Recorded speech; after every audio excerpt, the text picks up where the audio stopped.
நான் உங்கள் Praveen Vista academy ஈரோட்ல இருந்து.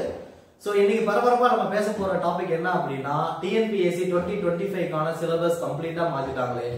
எனக்கு ஒரே பரபரப்பா இருக்கு. நம்ம என்ன அடுத்து பண்றது? ஒன்னும் பேனிக் ஆக வேணாம். இதெல்லாம் எதுக்காக பண்றாங்க அப்படின்னா தேர்வுக்கு தயாராகிட்டு இருக்கவங்கள ஒரு பயம் காட்டுறதுக்காக பண்ற விஷயம் தான். ஓகேவா? இது நான் முன்னாடியே இன்னொரு வீடியோல சொல்லியிருப்பேன். ஏன்னா வெறும் 6000 வேகன்சி ஒரு 4000 வேகன்சிக்கே பாத்தீங்கன்னா கிட்டத்தட்ட 20 லட்சம் பேர் 15 லட்சம் பேர் 25 லட்சம் பேர் அப்ளை பண்றாங்க. சோ தேர்வாணையம் பாத்தீங்கன்னா வேலைக்கு ஆள் எடுக்கிறதுக்காக எக்ஸாம் வைக்கல.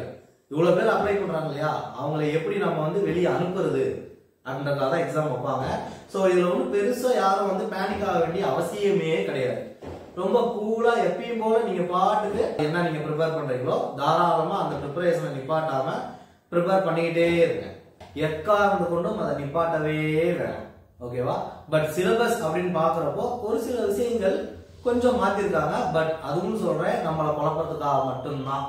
எப்பயுமே டிஎன்பிஎஸ்சினா என்ன சொல்லுவாங்க, அட்டை டு அட்டை படிங்க. ஓகேவா? இது என்ன சொல்றது, எழுதப்படாத ஒரு விதி. அட்டை டு அட்டை தான் டிஎன்பிஎஸ்சி. அது இல்லாம டிஎன்பிஎஸ்சி கடல் கடல்னு சொல்லுவாங்க. சோ டிஎன்பிஎஸ்சி பொறுத்த வரைக்கும் சிலபஸ் வாஸ்டா பெருசா தான் இருக்கும். அதனால நீங்க பயந்துக்க வேணாம்.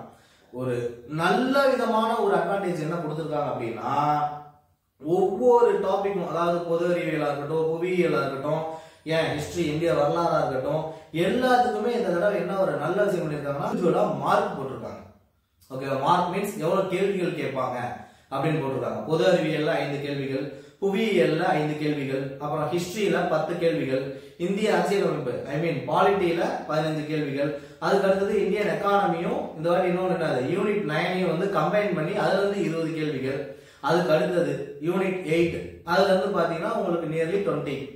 சோ இது இல்லாம என்ன ஒரு புது சேஞ்சஸ் கொண்டு வந்திருக்காங்க அப்படின்னா இந்த தடவை ஆப்டிடியூட் அண்ட் ரீசனிங் இன்க்ளூட் பண்ணிட்டாங்க அந்த 25 கொஸ்டின்ல.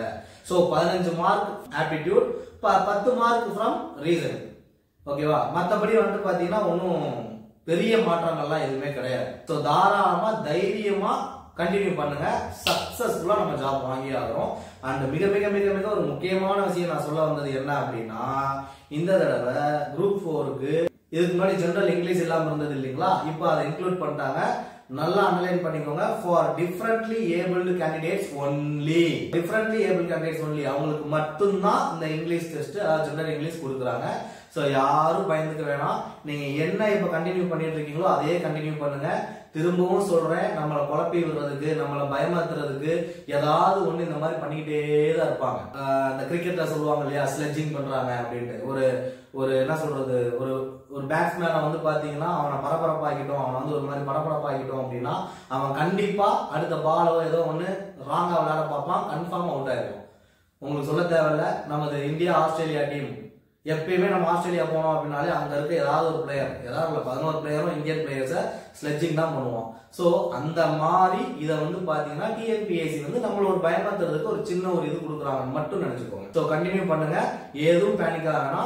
நம்ம விஸ்டா அகாடமி ஈரோட்ல வர 13ஆம் தேதி இன்னையில இருந்து, ஓகேங்களா, 13ஆம் தேதியில இருந்து புது பேட்ச்க்கான 2025 புது பேட்ச்க்கான அட்மிஷன்ஸும் போயிட்டு இருக்கு.